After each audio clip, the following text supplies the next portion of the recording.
10, 9, 8, 7, 6, 5, 4, 3, 2, 1, 0. Hai guys, akhirnya kita ada di penghujung tahun ini gitu ya. Tinggal sisa 2 minggu lagi teman-teman. Ini adalah satu momen di mana kita seharusnya bisa flashback ke belakang gitu ya. Bisa melihat bagaimana Tuhan itu baik sama kita, Tuhan itu memelihara hidup kita. Bahkan Tuhan kalaupun dia mengizinkan kita melalui lembah kekelaman, dia tidak pernah meninggalkan kita bersama.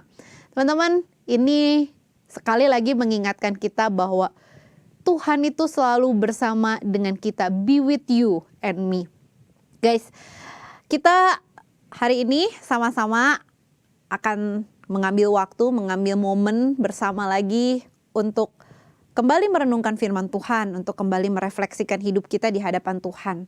Teman-teman, sedikit pengumuman, di minggu keempat kita nggak ada persekutuan raya gitu ya. Tapi teman-teman, satu hal yang ya saya tidak tahu ini berita sukacita apa duka cita gitu ya. Ternyata teman-teman masih tetap yang namanya sekolah gitu ya teman-teman. Tapi tetap semangat ya teman-teman, tetap tetap berikan yang terbaik untuk kemuliaan nama Tuhan. Yuk teman-teman, kita ambil waktu, kita tenang di hadapan Tuhan, kita berdoa. Apapun keadaanmu, apapun kondisi yang saat ini engkau alami, Tuhan hadir untukmu. Tuhan ada bersama dengan kita dan Dia mengerti segala pergumulan kita. Yuk kita berdoa.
Halo teman-teman, kembali lagi di Be With You minggu ini.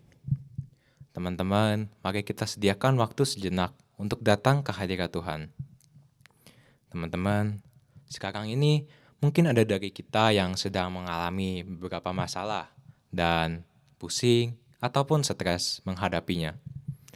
Teman-teman, kita harus selalu ingat bahwa kita memiliki sesosok Bapa yang kekal. Ia mengasihi kita, memulihkan kita, Ia memberi kita jalan yang terbaik, dan selalu ada untuk kita. Nah, teman-teman, kita harus selalu ingat bahwa di balik masalah kita harus tetap ingat bahwa Tuhan itu selalu ada bagi kita. Teman-teman, aku ada satu ayat firman Tuhan yang aku harap bisa membantu kita. Ayat itu adalah Mazmur 103 ayat 13 yang berbunyi, "Seperti Bapa sayang kepada anak-anaknya, demikian Tuhan sayang kepada orang-orang yang takut akan Dia." Dari ayat ini, kita diberitahu bahwa jika kita dekat dengan Tuhan, maka Tuhan akan memberi yang terbaik bagi kita. Teman-teman, aku mau ajak kita untuk nyanyi satu lagu pujian, Bapa yang Kekal.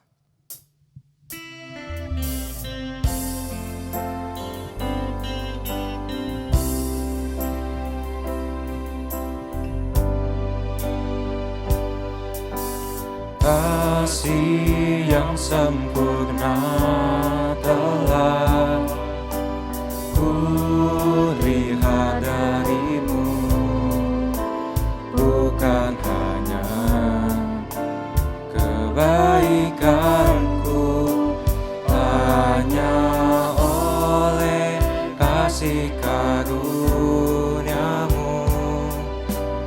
Kau pulihkan aku, layakkanku untuk dapat memanggilmu Bapa. Kau beri yang ku pinta, saat ku mencari ku mendapatkan. Ku ketuk pintumu dan kau bukakan, sebab kau Bapa-Ku, Bapa yang kekal. Takkan kau biarkan aku melangkah hanya sendirian. Kau selalu ada bagiku, sebab kau Bapa-Ku, Bapa yang kekal. Kau beri yang ku pinta, saat ku mencari ku mendapatkan. Ku ketuk pintumu dan kau bukakan, sebab kau Bapa-Ku, Bapa yang kekal. Takkan kau biarkan aku melangkah hanya sendirian. Kau selalu ada bagiku, sebab kau Bapa-Ku, Bapa yang kekal. Sebab kau Bapa-Ku, Bapa yang kekal.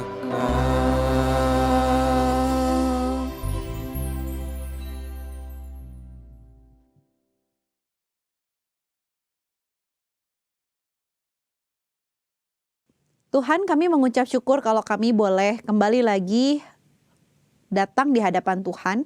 Kami boleh sekali lagi kembali merenungkan kebaikan Tuhan di dalam kehidupan kami dan kembali lagi merenungkan penyertaan Tuhan yang tidak pernah habis di dalam kehidupan kami. Terima kasih Tuhan, Engkau Tuhan yang baik, Engkau Tuhan yang sayang sama kami. Dalam nama Tuhan Yesus kami mengucap syukur dan berdoa. Amin. Guys, di dalam kehidupan kita, hari lepas hari kita pasti semakin hari seharusnya semakin bertumbuh di dalam pengenalan kita kepada Tuhan. Semakin hari seharusnya semakin membuat diri kita merindukan, menginginkan untuk hidup semakin dekat dengan Tuhan. Guys, di dalam kehidupan gua secara pribadi gitu ya, yang namanya sosok papi itu sangat berkesan dalam hidup gua gitu ya. Di dalam segala kelemahan dan keterbatasannya dia itu sayang banget sama gua gitu ya. Apalagi posisinya waktu itu dia sangat menantikan anak gitu ya. Kemudian Tuhan memberi dia anak gitu setelah 7 tahun setelah 7 tahun menanti, akhirnya Tuhan kasih. Jadi teman-teman, di dalam kehidupan gua, sosok papi itu adalah pribadi yang sangat menyayangi gua, sangat mencintai gua, tapi ya dia dengan disiplin militernya dia punya apa yang namanya, kalau mau dibilang keterbatasan dia untuk dulu mungkin belum ada ya buku-buku disiplin gitu ya teman-teman. Dia kadang suka mukul gitu ya. Jadi tujuannya cuma satu, mendidik gue menjadi lebih baik gitu ya, menjadi lebih dewasa. Nah tapi teman-teman, hari ini gue pengen kita sama-sama merefleksikan gitu ya, tentang kehidupan ayah kita gitu ya. Kehidupan di mana Tuhan menempatkan seorang ayah, seorang papi, seorang papa buat kita. Mungkin papi dan papa itu sangat menyayangi kita. Mungkin papi atau papa itu di dalam kelemahan dan keterbatasannya dia mungkin gitu ya melakukan hal-hal yang membuat kita berduka, membuat hal-hal yang membuat kita menjadi sedih gitu ya. Tapi teman-teman, apapun atau siapapun dan bagaimanapun kondisi mereka adalah pribadi yang Tuhan tempatkan untuk sebenarnya gitu ya menjalankan fungsi mereka sebagai wakilnya Tuhan di dalam membesarkan kita menjadi semakin serupa dengan Tuhan kita. Tapi sekali lagi teman-teman, mereka punya keterbatasan, mereka punya kelemahan. Luar biasanya kita sebagai anak Tuhan, kita itu punya Bapa yang bukan hanya sebatas Bapa yang hadir di dalam kehidupan kita secara khusus di dalam dunia ini. Kita punya seorang Bapa yang jauh melampaui apa yang kita harapkan sebenarnya. Apa yang kita inginkan gitu ya. Sosok ayah yang sungguh-sungguh sayang, yang sungguh-sungguh peduli dengan kehidupanmu dan kehidupanku. Sekali lagi teman-teman, Yesaya 9 ayat 5 ketika dia menyebutkan 4 gelar gitu ya. 4 sebutan, 4 gelar yang diberikan atau disematkan, yang disandingkan dengan berita tentang kelahiran Kristus, salah satu halnya adalah Bapa yang kekal. Teman-teman, berbicara sekali lagi tentang seorang ayah, Bapa. Teman-teman jangan pernah lupa seorang ayah biasanya gitu ya adalah seorang pribadi yang sungguh-sungguh mengasihi kita, sungguh-sungguh mempedulikan kita, sungguh-sungguh ingin yang terbaik untuk anak-anaknya gitu ya. Dia pasti akan melakukan bagaimana caranya memproteksi anak mereka, memproteksi keluarganya, dan kalau bisa di dalam segala, saya yakin teman-teman, di dalam kehidupan mereka pasti berusaha untuk memberikan yang terbaik yang dibutuhkan oleh anaknya. Teman-teman, gue inget banget bapak gue itu kesel ya sama gue. Karena apa? Karena berulang kali gue itu kalau kerjain tugas gitu ya, atau kalau gue lagi siapin segala sesuatu udah dikasih tahu jangan mepet-mepet gitu ya. Tapi kan kalau gak mepet kayaknya kurang, adrenalinnya kurang terpacu gitu ya teman-teman ya. Jadi gue tuh selalu mepet, dan menyebalkannya adalah dulu waktu gue masih SMP, SMA, tiap kali ada tugas gitu ya, SMP sih, SMA papi gue udah dipanggil oleh Tuhan ya. Menyebalkannya adalah ketika gue bilang, "Pih, saya butuh ini," gitu ya, itu udah kayak jam 8 malam gitu ya. Itu kan lucu ya, jam 8 malam kamu mesti siapin sampai di besok untuk pergi gitu ya. Itu menyebalkan gitu ya. Papi saya sih pasti marah punya lah gitu ya. Papi saya sih ngamuk punya gitu ya. Masa jam segini baru ngomong kamu misalnya butuh buku gambar, kamu mau cari di mana gitu ya. Dulu mana ada mall buka sampai jam 10, nggak ada teman-teman. Kalau di Bandung dulu bukanya cuma sampai jam 9 gitu ya.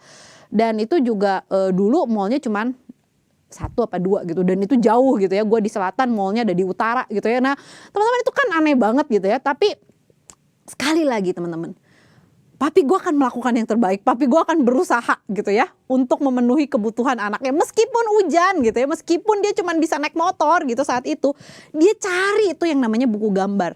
Dan sekali lagi, sekali lagi itu adalah kesalahan gue sebenarnya. Tapi bapak gue dengan kesal pun dia akan berusaha untuk memberikan yang terbaik gitu ya. Nah bayangin ketika kita diperkenalkan dengan seorang anak yang lahir dan dia akan disebut namanya bapak yang kekal. Seorang ayah yang selalu hadir untuk engkau dan saya. Perhatikan katanya, kekal. Dia tidak pernah punya awalan dan dia tidak pernah punya akhiran. Artinya apa? Dia selalu ada bersama dengan kita. Dia sayang kita dan dia berusaha memenuhi kebutuhan kita yang paling mendalam. Apa? Kebutuhan akan keselamatan dari dosa-dosa kita. Yang berdosa kita, yang salah kita. Tapi karena dia adalah Bapa yang kekal, dia tahu kebutuhan itu dan dia datang ke dalam dunia, dia rela mengorbankan semuanya, dia meninggalkan semua kemuliaannya untuk apa? Untuk menyelamatkan engkau dan saya yang adalah anak-anaknya. Teman-teman, betapa agung ketika kita berbicara tentang kelahiran Kristus di mana dia akan menjadi Bapa yang kekal. Seorang Bapa yang sungguh-sungguh mengasihi engkau dan saya. Seorang Bapa yang bukan hanya memelihara kehidupan kita hari lepas hari. Bapa kita di dalam dunia ini mungkin teman-teman, sekali lagi, di dalam keterbatasannya dia gagal untuk menjadi Bapa yang baik untuk kita. Tapi teman-teman, seharusnya ini tidak pernah membuat kita putus asa. Kenapa? Karena kita punya Bapa surgawi. Kita punya Bapa yang sungguh-sungguh mengenal hidup kita.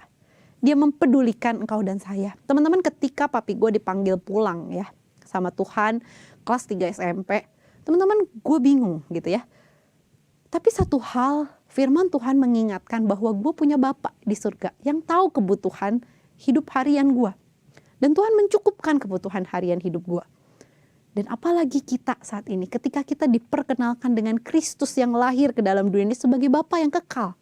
Dia mengetahui bukan hanya kebutuhan harian kita, tapi dia tahu kebutuhan kita yang paling dalam, keselamatan dari dosa-dosa kita. Dan untuk itulah dia datang. Dan untuk itulah dia hadir bersama engkau dan saya. Teman-teman, apa sih yang menjadi kendala bagi engkau dan saya untuk kita memberikan hidup kita dipimpin, dipelihara oleh Tuhan kita? Apa sih yang masih menjadi kendala? Apa sih yang menjadi kesulitan bagi diri kita untuk kita bilang, Tuhan, aku ini anakmu, aku mempercayakan seluruh hidupku kepada engkau. Biarlah engkau yang memimpin hidupku, biarlah engkau sendiri yang akan menuntun langkahku ke depan. Teman-teman, Tuhan itu adalah Tuhan yang baik. Tuhan itu adalah Tuhan yang sayang engkau dan saya. Tuhan itu adalah Tuhan yang dengan sayang yang luar biasa datang ke dalam dunia ini, datang memanggil engkau dan saya, menyelamatkan engkau dan saya menjadi anak-anaknya. Wow, so apa lagi yang menjadi kendala bagi kita? Yuk teman-teman, kita tenangkan diri kita di hadapan Tuhan. Kalau dulu bangsa Israel mendapat ayat ini, mendapat firman ini ketika mereka ada di pembuangan gitu ya, ketika mereka ada sudah dikalahkan, mereka ada di dalam kondisi mungkin ketersendirian, mungkin di dalam kondisi mereka ya namanya juga ada di pembuangan ya, terbuang gitu ya. Mereka mungkin kehilangan orang-orang yang mereka kasihi, mereka mungkin kehilangan pribadi-pribadi yang harusnya melindungi kehidupan mereka. Mereka menjadi seorang tahanan yang tidak bisa berbuat apa-apa, yang hanya bisa pasrah. Tapi kemudian firman ini berkata, ada seorang raja yang akan lahir, seorang anak yang akan lahir dan namanya akan disebutkan Bapa yang kekal. Bukankah itu sebuah penghiburan bagi kita dan juga bagi orang Israel saat itu? Bagi kita saat ini, di tengah kesusahan, kesulitan, God be with us. Bapa itu ada bersama dengan kita. Bapa itu menolong kita. Bapa itu memimpin kita. Bapa itu memberikan yang terbaik untuk engkau dan saya. Yuk teman-teman, mari kita tenangkan diri di hadapan Tuhan. Kalau masih ada hal-hal yang membuat kita sulit untuk menyerahkan hidup kita sepenuhnya, diatur, dipimpin oleh Tuhan, minta Tuhan sendiri yang memberikan kepada kita hati yang mau kita berikan untuk dipimpin oleh Tuhan. Yuk teman-teman, kita berdoa.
Tuhan, kami mengucap syukur kami boleh punya Tuhan yang bisa kami andalkan. Tuhan yang sayang sama kami, Tuhan yang mau datang meninggalkan semua kemuliaannya untuk datang dan menyelamatkan hidup kami ya Tuhan. Tuhan, terima kasih. Meskipun kami mungkin hidup sendiri, meskipun mungkin kami hidup jauh dari keluarga kami, ataupun kami punya keluarga namun di dalam segala kelemahan dan keterbatasan keluarga kami tidak sempurna, ajarkan kami bersyukur apapun yang terjadi. Kami bersyukur karena kami punya Tuhan yang baik. Kami bersyukur untuk keluarga kami, dan kami bersyukur karena kami punya Tuhan yang dapat kami andalkan.